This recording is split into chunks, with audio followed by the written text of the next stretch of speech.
Welcome to the Storytellers, the radio show and podcast that features those who choose to leave their mark on the world through the art of story. I'm your host, Grace Sammon. I look forward to our time together today. Now, let's meet our storyteller. Patricia Sands is an award-winning author who lives just north of Toronto, but her heart's other home is in the south of France.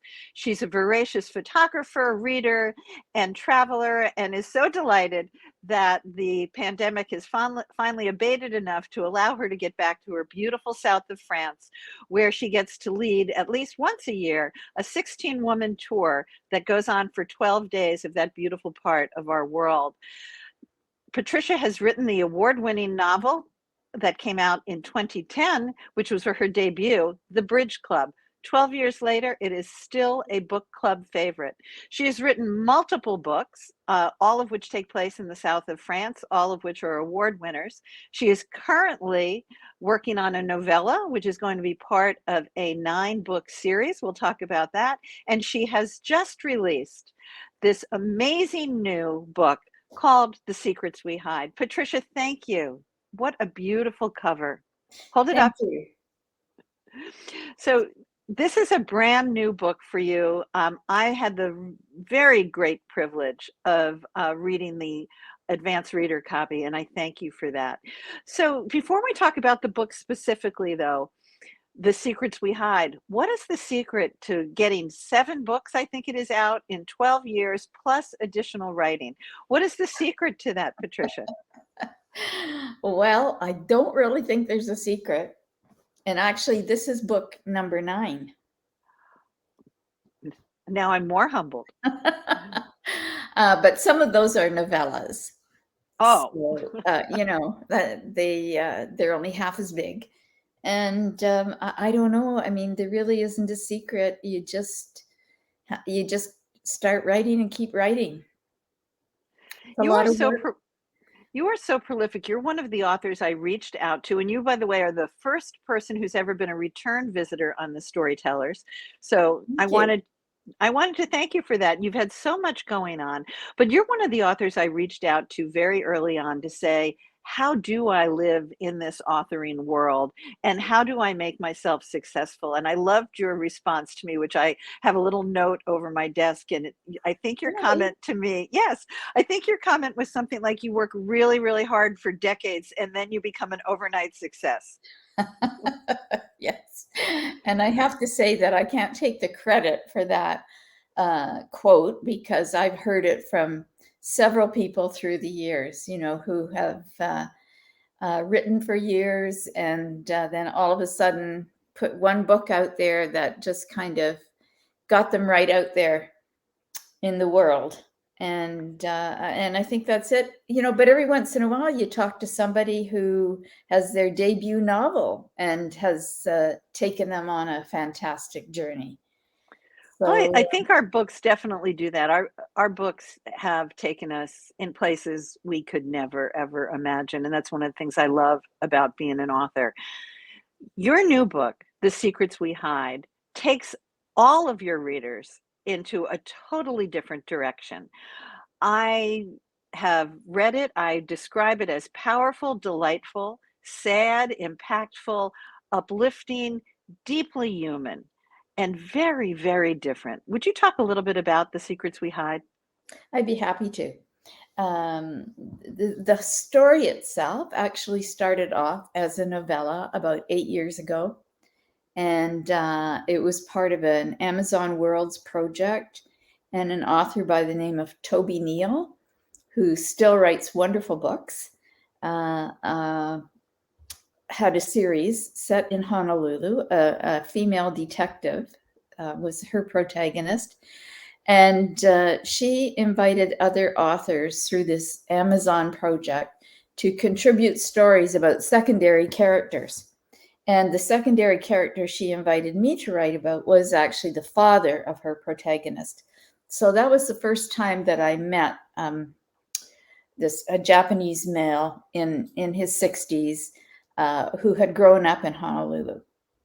but with a very strongly traditional Japanese upbringing and a tremendous set of values. And so that story always stayed with me. And then during the pandemic, I was, considering various projects and thought that I would go back and revisit that character and perhaps take his story and build it out into a novel, which is essentially what I've done. And there were times when I wondered why I was doing it. And then there were other times when I was really glad that I was doing it. And I think one of the comments that I made to you once was that it was really interesting for me to write a story about a male protagonist dealing with the same sort of similar, at least similar family issues that many women would face. And plenty of stories have been written about how women have, dealt with family issues, marital issues, issues with their children that are similar to the ones that Kato Tanaka has to deal with in this story. But I think it's an interesting viewpoint to look at it from a male perspective instead of a female. And that required a lot of thinking and research and, putting myself into a different pair of shoes a lot of the time to understand exactly what he was doing and why he was doing it, how he was doing it. But in the end, I think it worked out. And I'm really happy with the early reviews that are popping up on Goodreads and BookBub. And it really is heartwarming to see how this man's approach to life has affected readers. It's so, you are such a beautiful storyteller. I loved the opportunity to switch from your first book, which is largely, I was going to say an American book, but you're a Canadian author, so, but it's a North American feel to that book. And then you bring us to France. And in this book, you make us all have a shifted point of view. And we also learn so much. You do the immense research, which had to be a huge stretch because so much of your other work is in the south of France. Here, we're in a whole different world with a male character. Why did you go into that depth? Because you bring us back and forth to Japan as well in your book. Mm-hmm. Well, I had already done a lot of research when the story first was a novella with a different character. So I had a lot of that to work with. And I'm very fortunate in that I have a wonderful Japanese friend.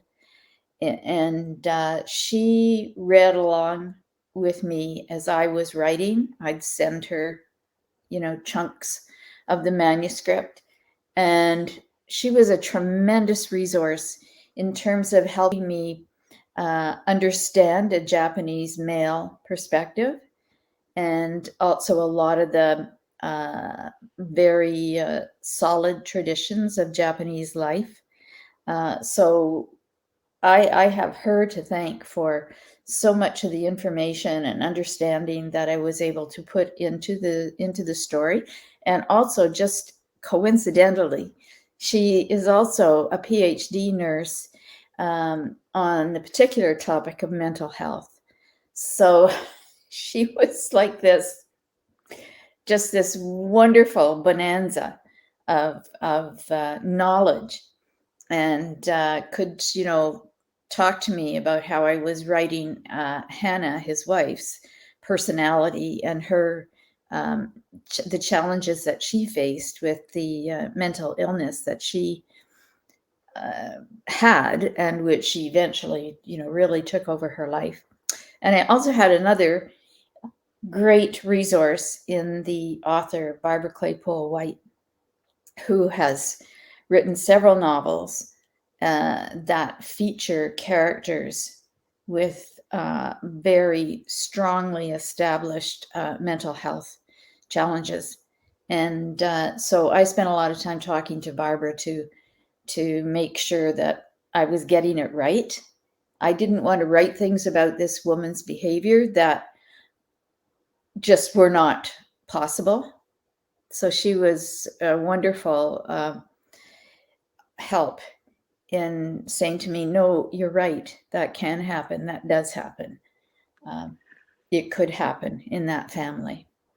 You take So, us to some amazing places, Patricia, and I think the whole concept of mental illness within a family is very poignant. I frequently say about cancer, if somebody in the family has cancer, everybody gets cancer, in that it's so impactful to our lives. And you mhm, also, though, deal with this heart wrenching and gut wrenching experience between mothers and daughters and fathers and daughters, and right. that was a very strong thread as well, and so sensitively dealt with. Well, thank you. And those were really hard parts to write, very emotionally challenging. And uh, I just had to really, some days just sit there and cry, you know, as you do when you get involved with your characters and things happen and you see them coming in your story, that's part of your plan. But then when you actually have to write about it, um, it's not easy.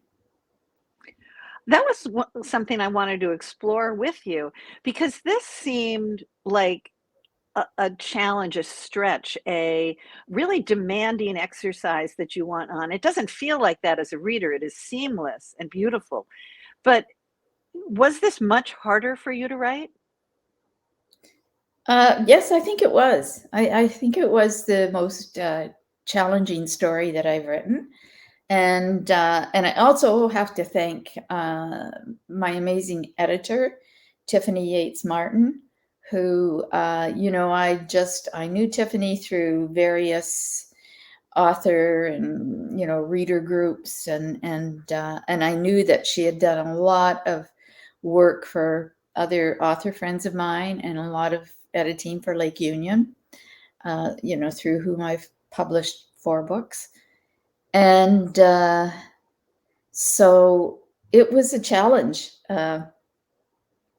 hiring her as an editor and knowing what was going to be ahead of me in terms of very hard work on my part.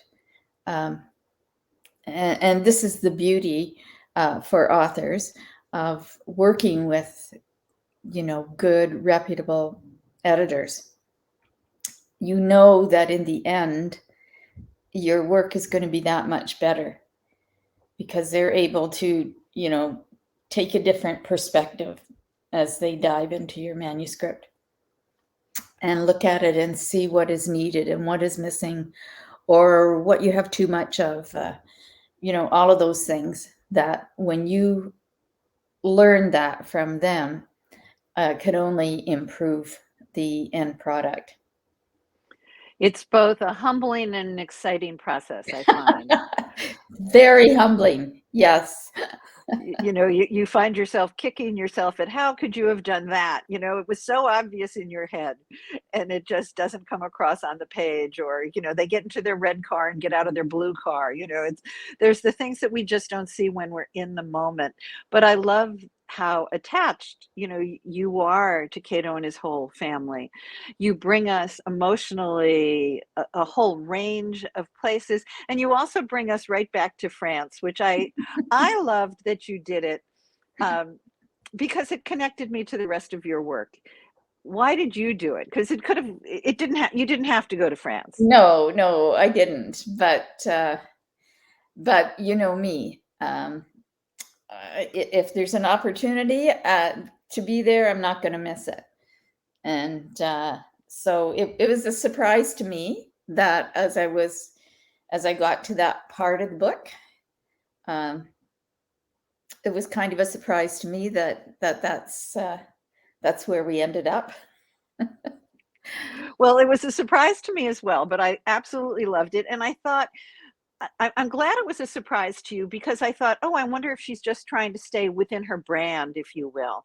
So I love that it was a surprise, but I love that it's also just part of who you are and that photography, you're such an amazing photographer, and that photography plays in for both of two of the characters. I don't want to say two of the lead characters, but Mhm, two of the characters. mhm.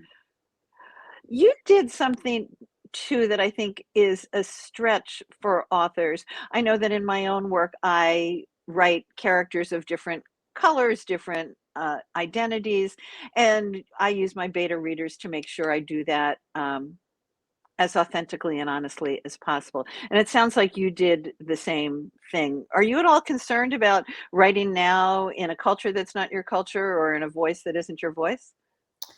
Um, Concerned? No. Intimidated? Yes. And that's why I really had to make sure that what I was saying was well researched and backed up by, for example, my Japanese friend who grew up in the same culture as Cato and was raised with the same values that he was raised with.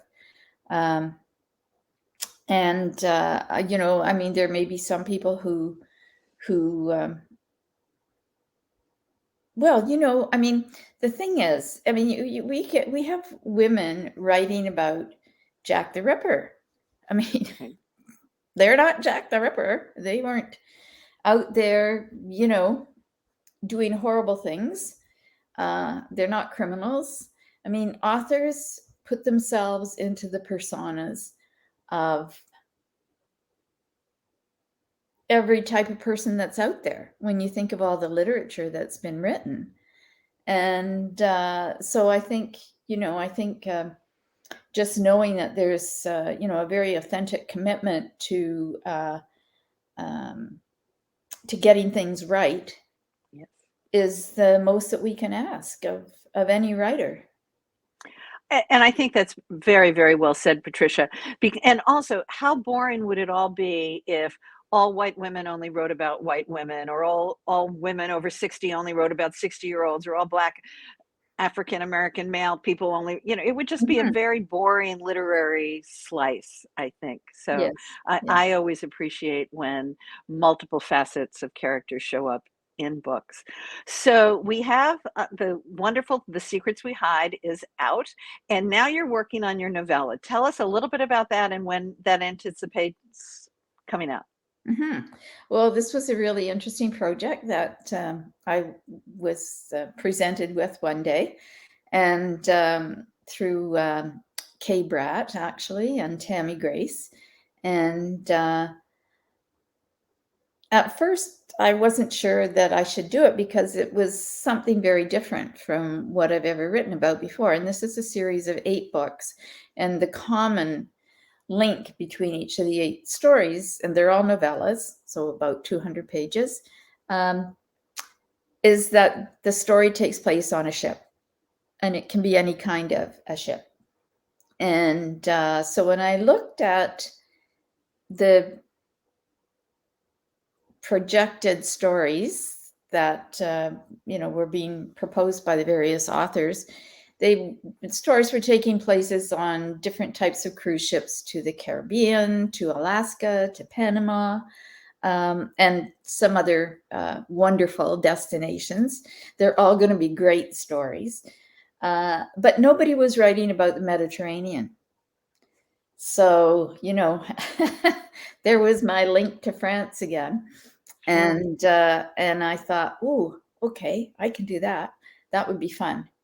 And so that's what it's turning out to be. My characters are on a smaller cruise ship that is based on, but not exactly, like the Windstar ships, Oh, which beautiful. I always see on the Med when I'm over in France, and they're much smaller, lovely white ships, and they all have like 5 sails.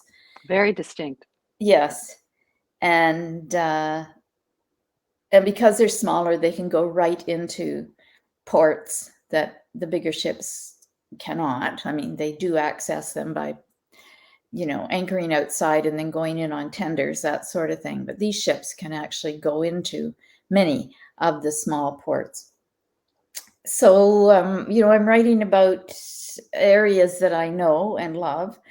And, but my characters really are not passengers, they're crew. And so that's been kind of fun too, so not writing a story necessarily about people that are taking the cruise, but people that are working on the cruise ship, and what goes on in their worlds. So Wonderful. having a lot And of when will those be released? I think the first one is going to be released next January. Well, And it's a wonderful. really interesting experience working with 8 different authors. And I'm so impressed by the lead authors who are organizing everything, but they have, put out, they've got a worksheet, and we all had to agree to do one thing or another, with promotion or marketing or newsletters, whatever. And it's a really cooperative venture, and really fun. That's wonderful. I can't believe that our time together is already done, Patricia. I so enjoy all of your work, from the Bridge Club to the wonderful The Secrets We Hide. Congratulations on your launch. And Thank I look you. forward to more work and a return. You'll be my third returning guest at another point. Great. Thank I you. look forward to that. This has been a copyrighted episode of The Storytellers by Grace Sammon and Authors on the Air Global Radio Network. Thank you, Patricia. Thank you, Grace. Anytime. That concludes this episode of The Storytellers. I'm so glad you could be part of the story today. I hope you share the stories, tell your own, and come back for another episode, because when our stories are told, everything changes. I'm Grace Sammon.